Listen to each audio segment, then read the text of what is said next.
It's actually quite an interesting concept.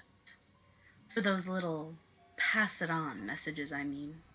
Chain letters and people telling you to post this in 5 different comments or else you'll die tonight. Interesting indeed, but it kind of lacks originality. It's the same story with every single one. Pass it on or die. People pass it on. They go on living. Happy ending for everyone, right? But what if there was a little twist?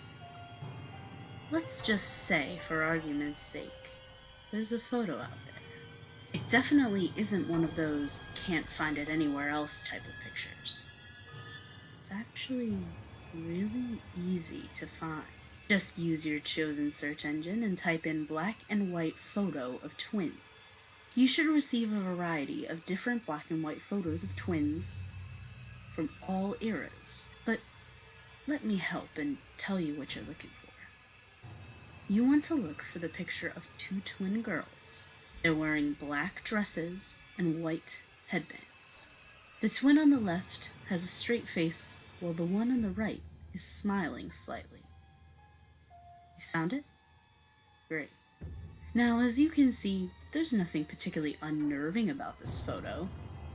It may be a little creepy, but other than that, it looks as normal as any other picture you've come across. Now here's the twist. If you do pass it on, you die.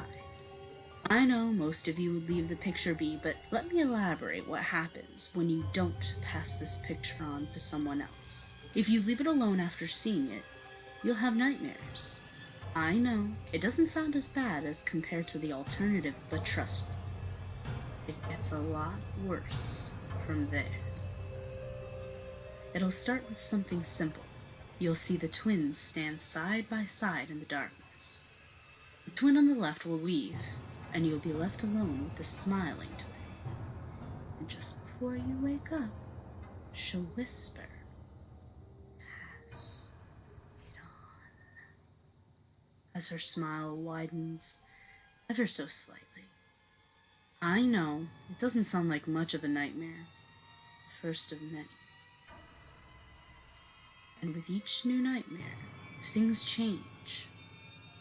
Gradually, she gets closer and closer, while her smile widens to impossible lengths.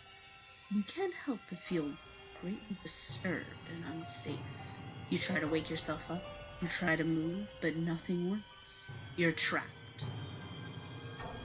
She brings out various instruments: a knife, chains, gasoline, and matches. Many devices to make you feel uneasy. So you start to panic. You can't help but think of all the horrible things this twisted, sadistic child has in store for you. And does she ever have some horrible things in store for you, let me tell you. Let's take a moment to think about the possibilities. What do you think she'll do to you? Wrap the chains around your head and pull until your skull splits? Maybe gouge your eyes out, cut out your tongue, slice off your ears? Maybe burn you alive, knowing that you can't move, you can't get away? That and much, much more, my friend. You take the term unimaginable tortures too lightly. And then you fall asleep. If you think she'll lash you with chains, she'll do so after she's laid them in fire and stuck railroad spikes in your back. If you think she'll burn you, she'll tear open your torso first and pour gasoline into the wound, and then light the match. You'll wake up screaming. Your body will remember the pain it's endured as you quiver in fear.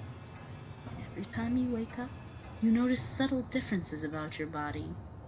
A bruise here, a scratch there. But as each nightmare gradually gets worse, so do the marks that have been left behind. The scratches will become fresh, bloody scars before long. If you dreamt that you took a sledgehammer to the knee, you'll wake up and get out of bed, only to have your knees buckle below you as the pain surges through your kneecaps and all the way up your leg into your back. all the while, her words still ringing in the back of your mind. Pass it on, pass it on, pass it on. You try to avoid sleeping, but it's no use. The twins make their way into your reality. They're always there. At your home, at your job, or your school. You would fight back if they weren't in the faces of your loved ones. You'll hide away from everybody and everything in an effort to avoid seeing those demonic children. But it won't help you. You see them in that millisecond of darkness when you blink. You see them in reflections and your peripheral vision. You see them everywhere. You can't escape now. You can try suicide, but they won't let you. That shotgun you've got hidden in the closet, it's useless. I think it's missing its firing pin.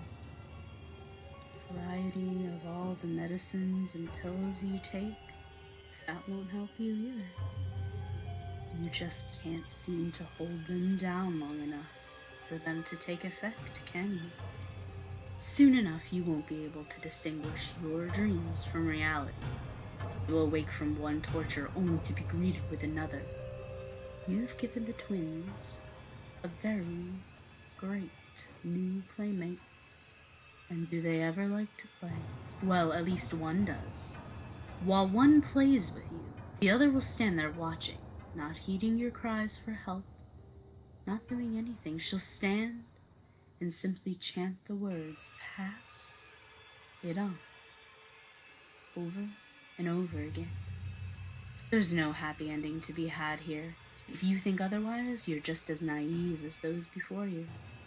So, now that you've seen the picture and have heard about the rather grim future, what will you do? Will you leave the picture and pray that this was just some twisted story? Because, of course it is. Or will you pass it on? Hi, 207, it's Miss Viola Swamp. Thanks for listening, commenting, and subscribing. Go check out my Facebook page and leave suggestions for stories you want to hear. I hope to see you in class next time.